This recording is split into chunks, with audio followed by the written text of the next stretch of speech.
Hi, 938 leaders. This is Mark and Rachel, and you are here for our first digital leader gathering. Woo! And today we are talking about vision for our church, our community, and vision for our leaders. So I've got a question for you to think about or talk about with whomever you are with. What's the favorite thing about the place you live? So I'll start with Rachel. Rachel, what's the favorite thing about your place you live? Well, I live in the borough of Westchester, so my favorite thing has to be that I can walk to work and very soon I can walk to church because we'll be in Uptown. It's a super walkable town. So, man, if there were a Trader Joe's or a grocery store in the borough, I would never have to leave. So, that would definitely be my favorite thing. I love the history of our general area and how makes things unpredictable.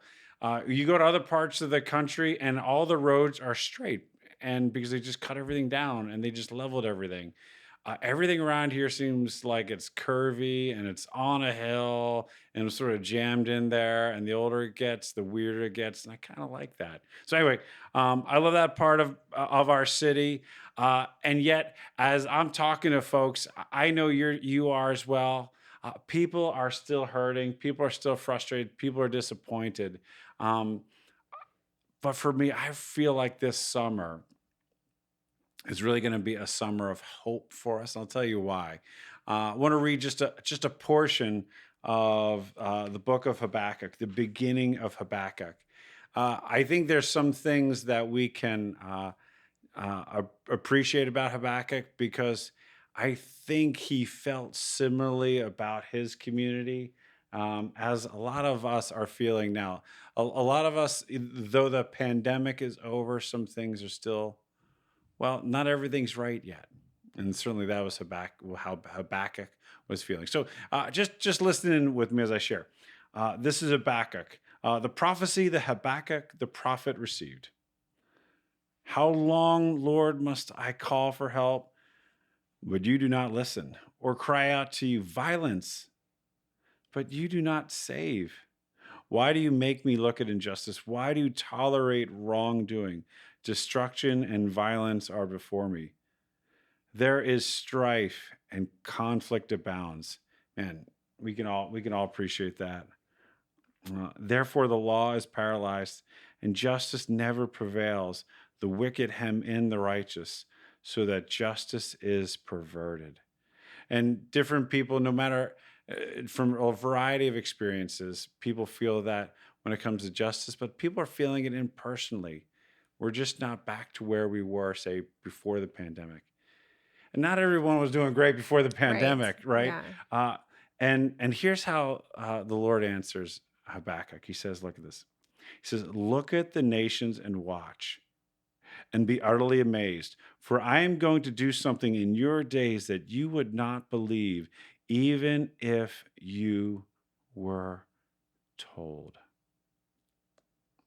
This passage keeps coming back to me, and I got to tell you, I believe it all the way down into my bones that the Lord is doing something in our world, in our community, that's way, way bigger than what we can see or imagine.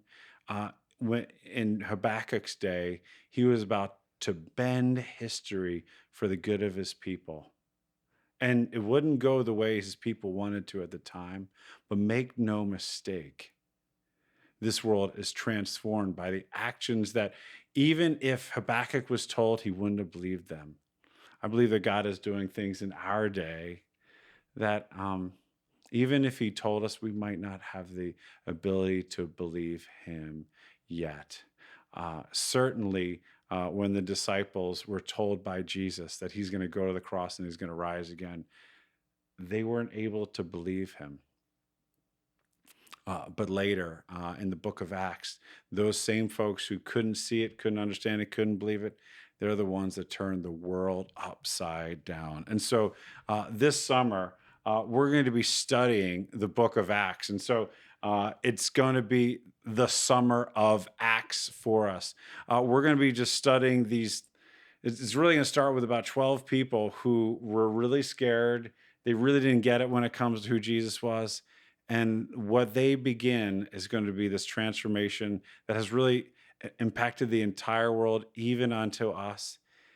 And I believe is still at work, and we can access all the power, all the opportunity, all that God was doing then, and see continue in our day now. So this is going to be the Summer of Acts. We gave out a summer events calendar as well as a reading plan. And so if you didn't get one of these, you can download it from one of our emails we sent in as an Yep. attachment.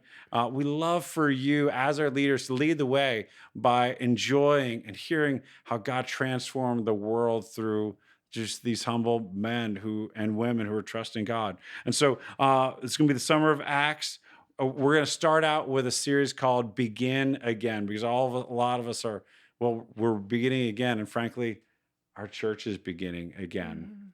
Mhm. Uh, on July 11th, we're going to be having our first sort of launch service at Uptown Theater. And we're going to start a new series then called Hope for Our City. And we're going to continue through the book of Acts, seeing how God moves into a city and by people of faith, the power of the Spirit, those people trust the gospel, see that community transformed. And we're going to think about the kind of hope we have for our city. So we're hoping it's going to be a summer of Acts, summer of hope. So a couple dates you need to understand. A couple dates we really want you to get is on June 27th, we're going to have Showcase Sunday. That's our first opportunity to be in uh, Uptown Theater. We're going to try to figure out, we're going to meet with our ministry teams. We're going to see how we're going to be able to do this.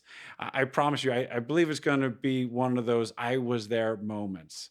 And then later on August 27th, we're going to have a special leader gathering, sort of at the end of the summer, where we look towards when we launch our grand opening on September 12th. That's another date you have to have. So June 27th, August 27th, and then September 12th. Those are the key dates. And along the way, we're going to have several Sundays in Uptown Theater where we want you to be there. You can grace us with your presence, but even better, bring us your grace, because we're going to be working this theater out for the first time. And bring us your presence. Honestly, when you're there, it brings more energy. And you're leaders. You're the kind of people that reach out to people who are new. This past Sunday, we were at Thornberry Farm, and we couldn't actually get our hands around all the folks who were new. There's a lot of people who are new to our church, and the truth of the matter is they need to meet you, our leaders, if they're going to feel like they belong. So that's sort of the big picture of what we're thinking. We believe this is a summer of hope.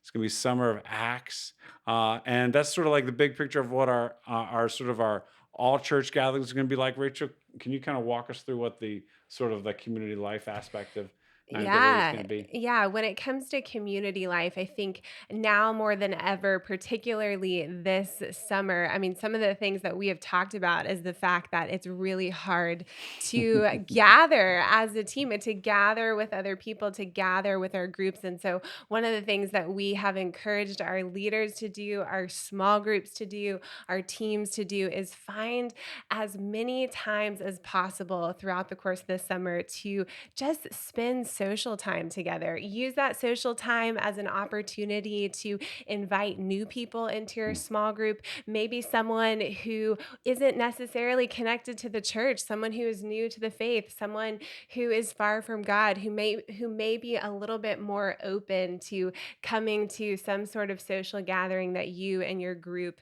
could do over the course of the summer. We're going to provide a variety of ways, whether it's serving in our community, whether it's the men's barbecue that's coming up in just a few days, or other things like our big Sundays. Those are great opportunities. The fact that we're going to be in the borough, that you can invite your small group, you can invite your team to go serve, at one of our 938 live gatherings, and then go grab lunch after. You can just walk and get Mhm. lunch. So there's a lot of opportunities, and it's a really important time for each of you, each of our leaders, to make an investment in terms of how we can make connections with people, which Mark will share a little bit more about that. Yeah, our Sundays we're strategizing our Sundays as opportunities for us to gather big in such a way where we can see each other, but encourage you as our leaders, find ways to gather small. And so, with the onset of summer, every single summer, what we've done is at the beginning of the summer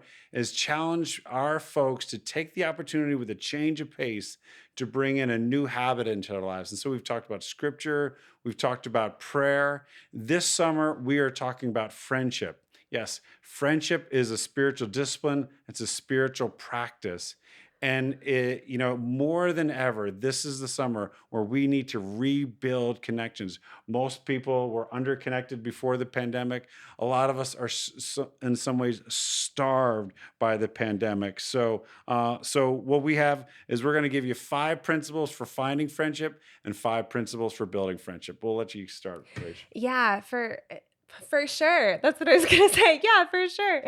Yeah, when it comes to vision for leadership, one of the things I think that we have to do before we do anything else is kind of look back on where we have been, just Mhm. like you were saying, Mark. And I think I read an article by the New York Times a couple of months ago, and it was these two reporters who had put together a collection of stories of people over the course of the past year and the ways that they had just experienced this new life, this life that they had never experienced before. And it was really cool because these two reporters talked about how there was this crisis of spirit that each and every one of us have faced. And some of the things in that crisis of spirit, there were positive things that came out of the pandemic. They reported that some people were saying things like, the pandemic has caused me to be more present in my relationships. The pandemic had caused me to never skip a walk with my husband or my family member ever again. Or the pandemic had caused me to just lean into a place of gratitude. And so I think that as we are kind of evaluating these relationships in our lives, as we're evaluating just where we want to live, I think so many people, I was having so many conversations with people over the course of the past year where job, career, where to live, relationships to have, these were these big questions that we were all kind of grappling with. And so these two reporters in this New York Times article kind of just just relays that truth that we are spiritually hungry, whether we realize it or not. And so I think for a lot of us, looking back to where we have been is necessary in order to look forward to where we're going. And so over the past year, it's almost like we were marathon runners pre pandemic. We're all used to training, Mhm. we're all used to running regularly.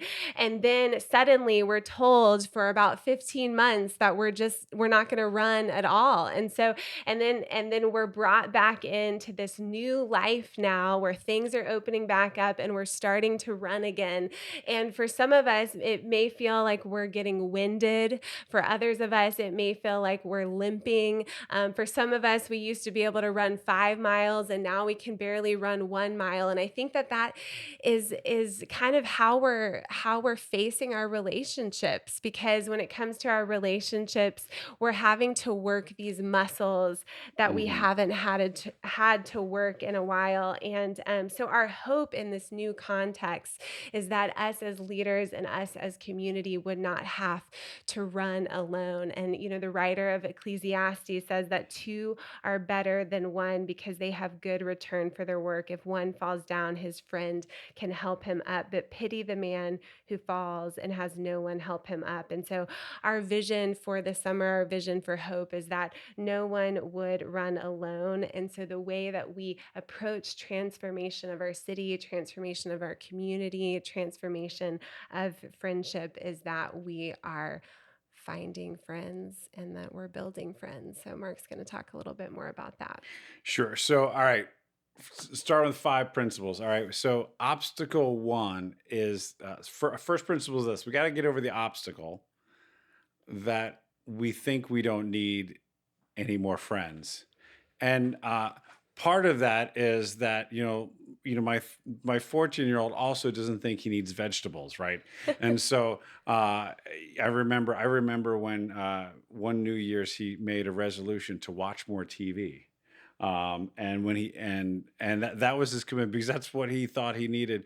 I know for myself, over Memorial Day weekend, the weather wasn't so great. Usually Memorial Day weekend, I'm like, who are we gonna see? Who are we gonna have come over? And and I was like, you know what? I just want to like just do some home projects. I've had 15 months to do home projects. Like, I need more time to do Yeah. home projects. Like, I did Yeah. not need more time to do home projects. But even me, and I'm highly extroverted. There's something in me that has just kind of pulled back and has gone tentative. In some ways, I've actually lost an appetite for the things that are most healthy. And one of the things I've learned in the recovery movement is that relationships are God's form of replenishment. Relationships are God's form of replenishment. Sometimes it's pulling away, right? And allowing a relationship with God to flourish.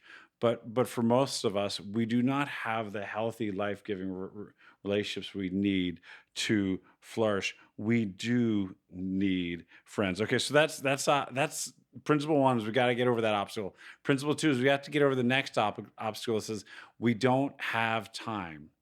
And the truth is, we have been trained in our lives to fill our time, and we have this idea that if we do not fill our time with stuff or ideas or things going on, we're not an important people. There's an article I recently read about the importance of boredom. So we certainly need to create space in our lives. But if we would look at our lives a little bit differently, we'll recognize that we've had time for the my son's in East Side Little League baseball, and he's in juniors. And for the first part of the season, I've been sitting behind home plate because I like the view, but I end up sitting by myself. And the truth of the matter is, between the innings, I end up looking at my phone and looking at it a little bit longer than I wanted to. We're at the end of the season, and for some reason, that spot hasn't been available to me, and so I've ended up having to sit near the other people. It's been so much better. It's been so much better. And like, yes, I haven't gotten as much done on my phone. I was doing nothing on my phone. Yeah. I've been there. But now I'm like developing connections with the other parents. And the thing I realized is that that is so unlike me. Yeah. But I think what that tells me is the pandemic has hit us hard, has changed us, and I actually have to relearn my appetite for friendship. Just one other thing, I knew I was going to be watching the Sixers game last night, and so I could either sit there and watch it with Sam, but we decided let's just have Sam's friends over and their dads over, and it gave me an excuse to buy barbecue wings. And so that we brought things over, and well, that had other problems when it comes to my appetite, right? But I was able to enjoy the game and build friendships at the same time. So that's the first two principles. Let me give it to Yeah, Rachel. yeah. Third principle is to notice your traffic patterns. There is an author and Christian counselor, many of you may have heard of, Henry Cloud, and he talks about the importance of traffic patterns, which are each and every one of us. We have the places that we go regularly, whether it's Eastside Little League, whether it's a certain grocery store, whether it's walking down certain streets, walking your dog like me.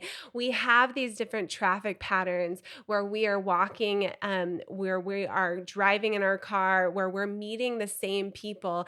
And it's so important to notice those traffic patterns because so often those are the people who God is calling us to start to form these friendships with. And for some of us, it can mean that we're called to kind of change our traffic patterns too. I can be very routine about how I do my life, where I walk the same streets and I do the same thing, personally every Mhm. single day. And sometimes God's calling us to change up a traffic pattern, whether it's trying out a new hobby or doing something with someone who you wouldn't normally connect with on a regular basis. And so, us as leaders and as people who are seeking to love our community, how we live and change up the way in which we just do life on a day-to-day basis is Just super important. just putting my chair in a different place changed my experience. Yeah, And now exactly. I've got friends I can I got I I can list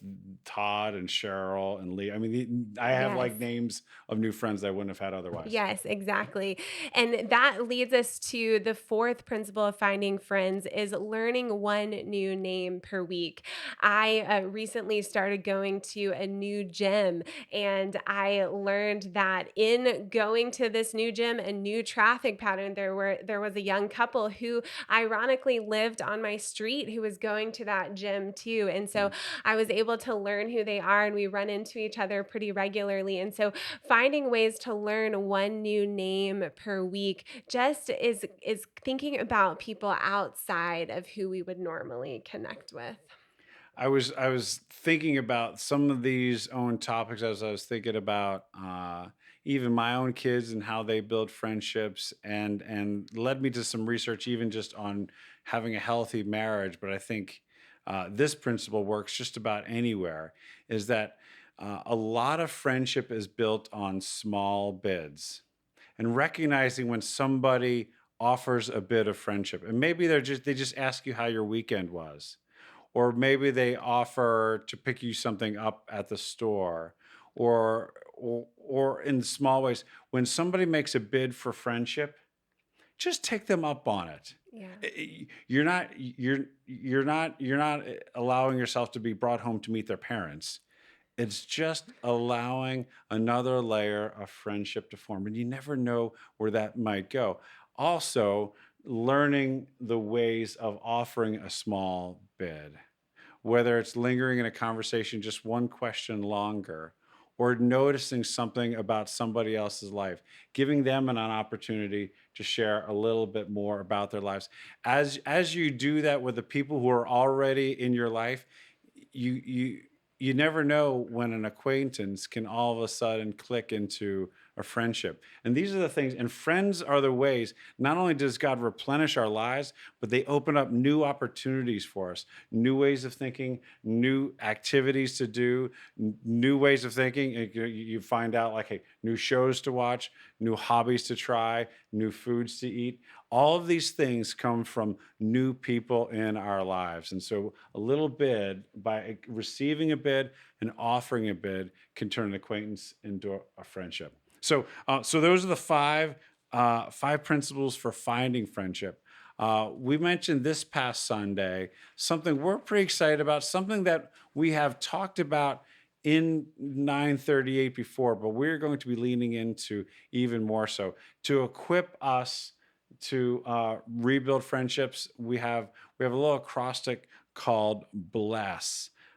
Bless is five principles for building friendship, not just finding, but building the ones we have. So I'll let Rachel get us started off. Yeah, sure. So Dave Ferguson is a church planter, and he has helped plant hundreds of churches throughout the world. And he found that early on in his ministry days that there were all these different tools for how to share your faith with someone, whether Mhm. it was the bridge illustration, whether it was the circles, and all of those things are great tools. But at the end of the day, when we look at the person of Jesus, when we look at how he interacted with people who were far from God, it was through building friendships in a way that was blessing them. And so the B, the first letter, the first step in building friendships is to begin with prayer.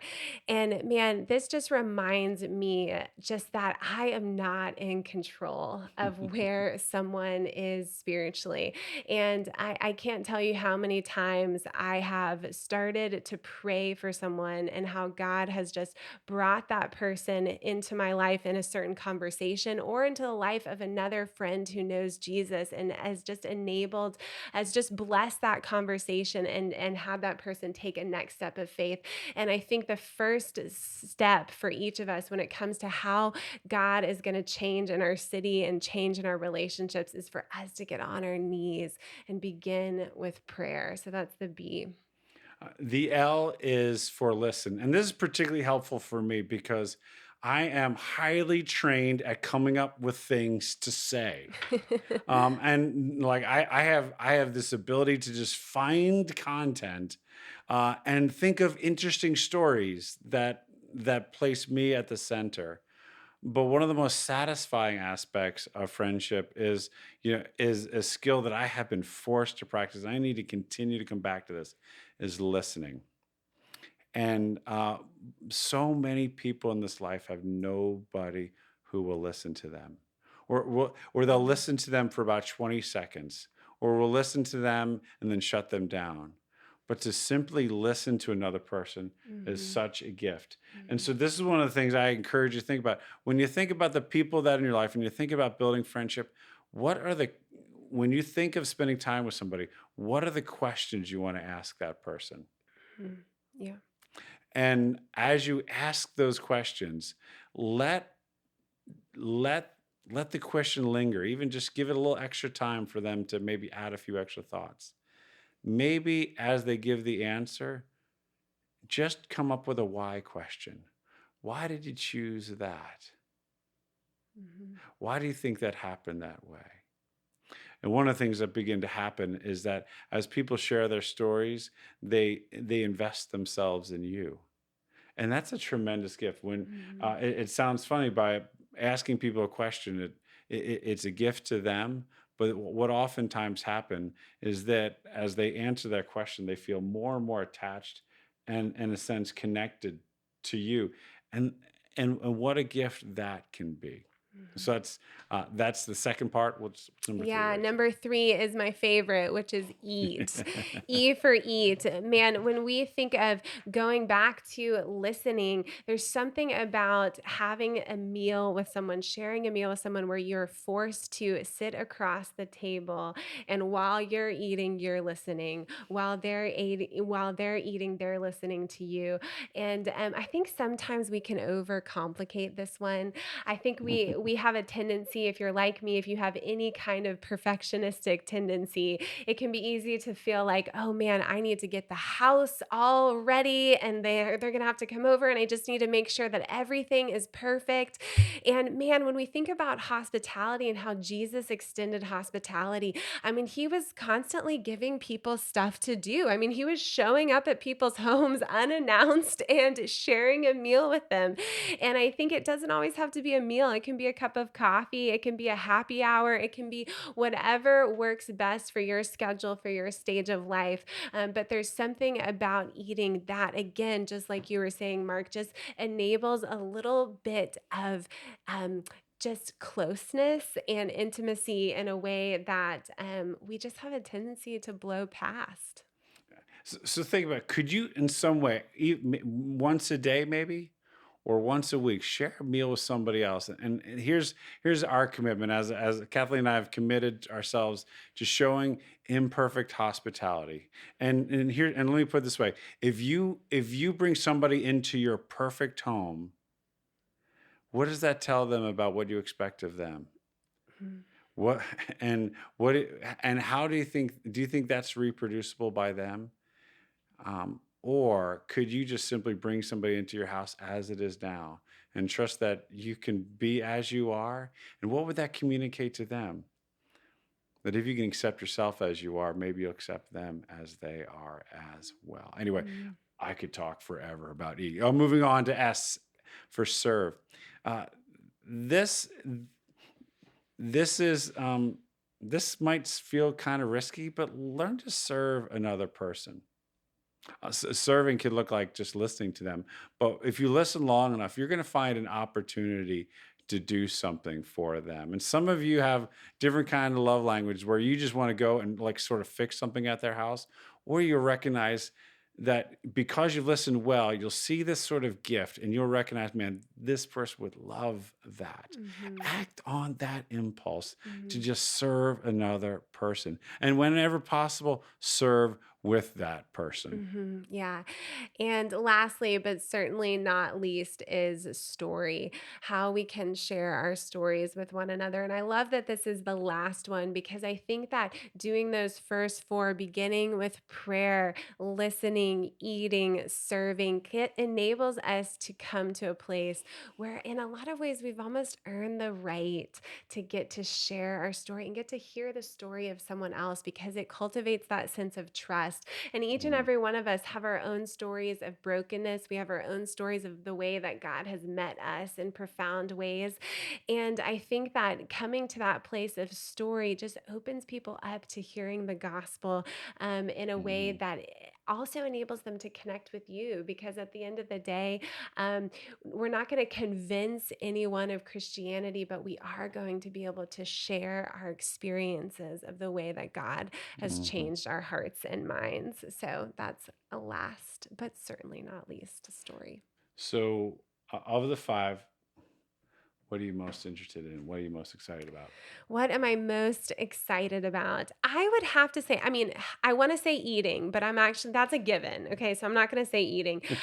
I am honestly most excited about beginning with prayer. The reason is because I have this tendency to just assume that I am in control of a lot more than I actually am. And I have Hmm. seen God show up time and time again in the lives of my friends and people I know in ways that are really unexpected. And so I think this just compels me to come back to that place of praying for other people and knowing that God cares more about them than I ever could. And Hmm. so waiting to see the ways that He shows up in their lives is what I'm most excited about. What about you? Cool. Well, first of all, I've seen you model that, and like that's awesome, and we should all follow your lead there. Oh my For goodness. me, sharing stories.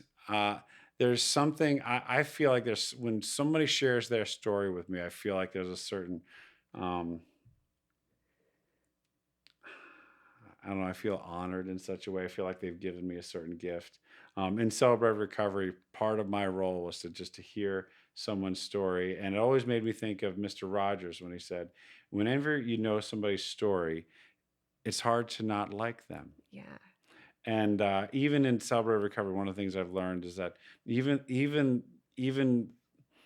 the story of the worst story that somebody shares, once you understand it, rarely does it not make sense. You understand how people got from here to there. Mhm. And more than anything else along the way, it gives me an opportunity to talk about how God's been at work in my life. And that gives, and that, what that in my mind is what fuels hope. And man, I think we Mm. just have a world that just needs hope more than they Amen. ever have. Mm. And at some level, I feel like people have given up hope on hope. Mhm. But like, I'm hoping like this is the summer, man. This is summer of Acts where we do this, where we reconnect to our friendships, reconnect to our community, and we pour hope back in. So I'm pretty excited about it. There's a few things we need to remember. What do we need to make sure that Well, our leaders remember before we yeah, sign off? June 27th is going to be the day of Showcase Sunday. And this is an awesome opportunity. We believe, Mark said this earlier today, we believe this is going to be one of those moments where we're able to say, I was there. Yep. You know, we have so many of those moments early on when we launched our church where Yes. there were people who gathered together and serving, whether it was our trailer day and all of that. And we believe we're going to be at this new space. And June 27th, 2021 is going to be where it all begins in this new season. So that's one of the dates.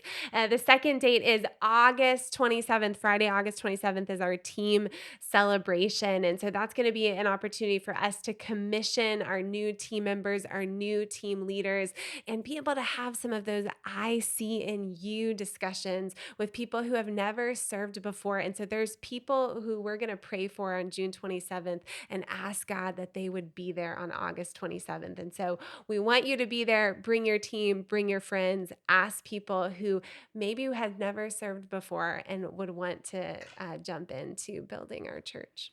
Awesome. Well, I'd say, hey, this kicks off our summer of Acts, our summer of hope, and we're launching our church in Woo! like 3 months. 3 months. And so, in some ways, we have a countdown.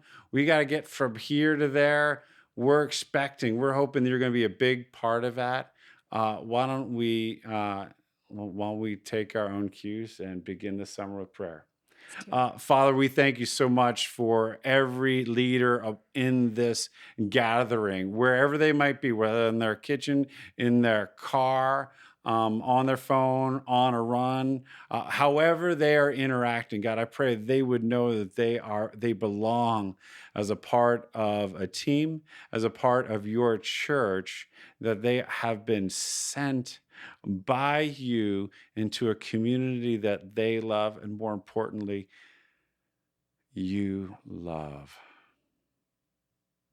God, as our church reweaves our friendships, God, would you give us your grace to find new friends? And God, would we be an extension of your grace as we bless these friends, and that you would make us as a church a blessing to our city. Mhm. It's in Jesus' name we pray. Amen. Mhm. Thank you for signing on. We Thanks. did this. Way to go. Let's do it again sometime. Woo woo.